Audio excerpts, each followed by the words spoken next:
Zee Marathi, चर्चा ही होणारच। समाजात विविध क्षेत्रात अनेक जण मोलाचं काम करत असतात। कोण सामाजिक, डॉक्टर, शेतकरी, व्यावसायिक असं अनेक जण आपापल्या परीने काम करून समाजात परिवर्तनाचं काम करत असतात।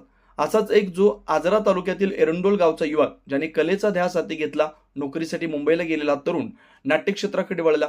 2012ला मळवट या नाटकापासून सुरू झालेला प्रवास आज या व्यावसायिक नाट्य क्षेत्रापर्यंत येऊन पोहोचलाय। भाऊ कदमचं शांतेचं कार्ट चालू आहे पासून नम्रता संभेराव, प्रसाद खांडेकर यांच्या थेट तुमच्या घरातून या नाटकापर्यंत येऊन पोहोचला। तिन्ही सांग, कुसुम मनोहर लेले, कापूस कोंड्याची गोष्ट, मेरा पिया घर आया, अलबत्या गलबत्या अशा नामांकित नाटकांना प्रकाश योजना करण्याचं काम करत त्यात झी नाट्य गौरव पुरस्कार देखील मिळवला।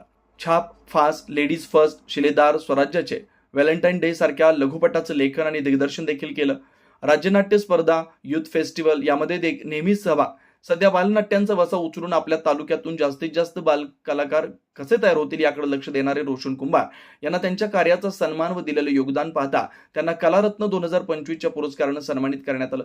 वेगळं क्षेत्र निवडून त्यात काम करत असताना लोकांचे नकारात्मक बोलणे ऐकून देखील आपण आपलं काम नेहमीच करत राहिलं, ते करत असताना उत्कृष्ट लेखक, दिग्दर्शक, जीवन गौरव पुरस्कार देखील मिळाले। आपण आपलं काम प्रामाणिकपणे करत राहायचं, त्याचं फळ आपल्याला योग्य वेळ मिळतं, अशी प्रतिक्रिया महाराष्ट्र माझा प्रतिनिधींशी बोलताना दिली। या क्षेत्रात काम करून आपलं नाव, पैसा कमवण्याची संधी सध्याच्या युवक युवतींनी नक्कीच घेतली पाहिजे। त्यात त्यांना लागणारं मार्गदर्शन आपल्याकडून नक्कीच मिळेल असं देखील कुंभार यांनी सांगितलं।